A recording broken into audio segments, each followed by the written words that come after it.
J'aimerais qu'on s'intéresse à un autre procès, celui des attentats du 13 novembre 2015 qui se déroule toujours à Paris. C'est aujourd'hui qu'a démarré l'interrogatoire des accusés, notamment de Salah Abdeslam, dont le parcours de petit délinquant qui est devenu terroriste a été étudié par les juges. Le prévenu a répondu calmement aux questions. Sur place, Sandra Buisson et Léo Millancourt. Salah Abdeslam a adopté un comportement à l'opposé de ses provocations intempestives depuis le début du procès. Face à la cour posée, il répond calmement, voire même avec une lueur amusée dans le regard quand on lui demande pourquoi il n'a jamais fait de demande de remise en liberté. C'est difficile d'imaginer que vous allez me lâcher, rétorque l'accusé. De son parcours, il évoque une famille soutenante qui lui inculque, dit-il, le goût du travail. Il parle de son frère préféré, Brahim, le kamikaze du comptoir Voltaire. Confort matériel, bonne scolarité, c'est son père qui lui trouve son premier emploi. Salah Abdeslam réfute aujourd'hui l'image de petit délinquant. Sa condamnation au Maroc pour agression, c'était une accusation à tort selon lui. La tentative de cambriolage en 2010 avec Abdelhamid Abaoud, c'était une erreur, dit-il, une soirée alcoolisée qui a mal tourné. Interrogé sur son goût pour la fête, les boîtes de nuit, le jeu au casino, il répond « Oui, jusqu'en 2013, j'étais comme ça, j'ai été à l'école publique en Belgique, j'étais imprégné par les valeurs occidentales. » Et quand un avocat lui demande ce que ça évoque pour lui, les valeurs occidentales, il répond être libertin sans se soucier de Dieu. Après cette audience consacrée à la personnalité, il sera interrogé comme les autres accusés sur son rapport à la religion et sur les faits reprochés un peu plus tard dans ce procès. Merci beaucoup Sandra Buisson et Léo Millancourt. Grégory Geron, ce type de parcours, petite délinquance qui termine dans un parcours sanglant terroriste, est assez courant ou pas ? Oui, plutôt, puisque de toute façon, c'est là on parle de, quand c'est par rapport à un citoyen français, on parle de ce qui est aujourd'hui la menace là d'ailleurs la plus prégnante, c'est la menace endémique, c'est-à-dire ce qu'on fabrique nous finalement avec le communautarisme qu'on peut avoir dans certains quartiers, la mainmise d'un islam radical qui vient justement chercher des esprits peut-être un peu faibles ou en tout cas manipulables et qui les emmène tout doucement vers en effet un parcours sanglant. Je pense que malheureusement c'est le profil type en effet des derniers en tout cas attentats qu'on a pu voir. Sur le territoire français particulièrement. Alexandre Devecchio, effectivement, la mainmise de l'islam radical, évidemment, est très forte sur ce type de parcours et de petites dérives personnelles. Oui, et puis on voit l'environnement social et culturel de Molenbeek, des quartiers qu'il a fréquenté. Ce qui est toujours intéressant dans ce type de procès, c'est qu'il montre le djihadisme d'atmosphère qu'on ne veut pas voir, plutôt même que la pression de l'islam radical.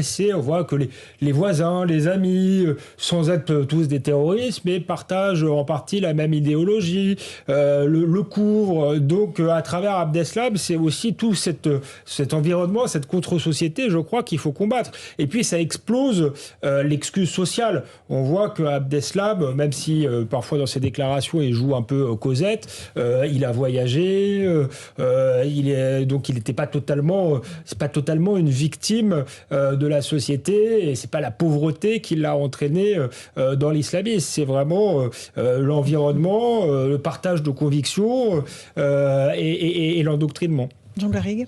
Oui, je crois qu'Alexandre a tout à fait raison. À mes yeux, peut-être la partie la plus intéressante entre guillemets, de ce procès sinistre par bien des aspects, c'est de comprendre les mécaniques, de comprendre cet islamisme d'atmosphère dont parle Gilles Kepel et la manière dont on s'imprègne. Et moi, ce qui me frappe là, c'est la vision, la perception dont il nous fait part, dont Abdeslam nous fait part, des valeurs de l'Occident.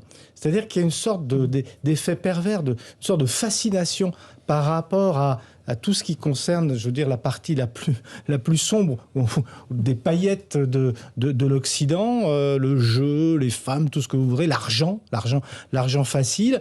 Et en regard de ça, de cette vision complètement caricaturée de l'Occident, eh bien une réaction vers l'extrémisme religieux, le radicalisme religieux, et cette imprégnation de groupes, et puis sans doute une récupération par tel ou tel imam qu'il faudrait suivre, peut-être aussi le rôle des réseaux sociaux. Ça, je ne sais pas s'il en a parlé au moment de son interrogatoire, mais je trouve ça très intéressant parce que ça nous montre aussi cette comment dire ça, cette espèce de hiatus ou de dialectique qui prend ces jeunes gens issus de l'immigration, plongés dans ce monde occidental dont ils ne comprennent pas bien les valeurs et l'esprit profond, et dont ils ont une vision complètement caricaturale. Donc Claude Dacier, sur oui, moi je suis pas ces interrogatoires qui commencent. Convaincu par les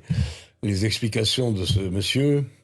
On dit beaucoup, je pense que c'est exact, que les recruteurs pour l'islam radical, pour le djihad, pour la guerre, pour le terrorisme, repèrent ce type d'individus fragiles. L'Occident, à ses yeux, est, semble-t-il, donc champagne, petite pépé, boîte de nuit. Et donc, il a rencontré Dieu, ou on lui a fait rencontrer Dieu. Il y trouve, pourquoi pas, une foi. Il y trouve un rôle. Il lui trouve une qualité de vie que l'Occident, peut-être, ne lui avait pas apportée. Mais encore une fois, en quoi cela justifie-t-il qu'avec quelques-uns de ses copains, il rafale, on peut parfaitement, et heureusement, c'est le cas de millions de musulmans, adorer Dieu, aimer Dieu. C'était un commando, hein, c'était pas des copains, oui, c'était un commando très structuré, téléguidé depuis l'étranger. Il a joué son rôle. Donc, il faut dire que ces explications ne me convainquent pas une seconde. C'est avant tout. Intéressant, c'est que c'est pas un produit de la détresse sociale. Non, c'est un produit du choc de culture. Ça avait l'air plutôt bien avec lui. Et puis il s'ennuyait peut-être un peu dans la vie. Il a trouvé effectivement un rôle. Et puis, je veux bien accepter qu'il ait brutalement eu la révélation de Dieu et qu'il y croit profondément. Mais il y a des millions de gens qui croient en son Dieu ou en d'autres dieux et qui passent pas à l'acte comme ils l'ont fait de manière indigne. Moi, je veux dire, ce qu'ils ont fait sur les terrasses et au Bataclan, je peux pas le digérer. Il n'y a rien à faire. Donc, je suis probablement injuste.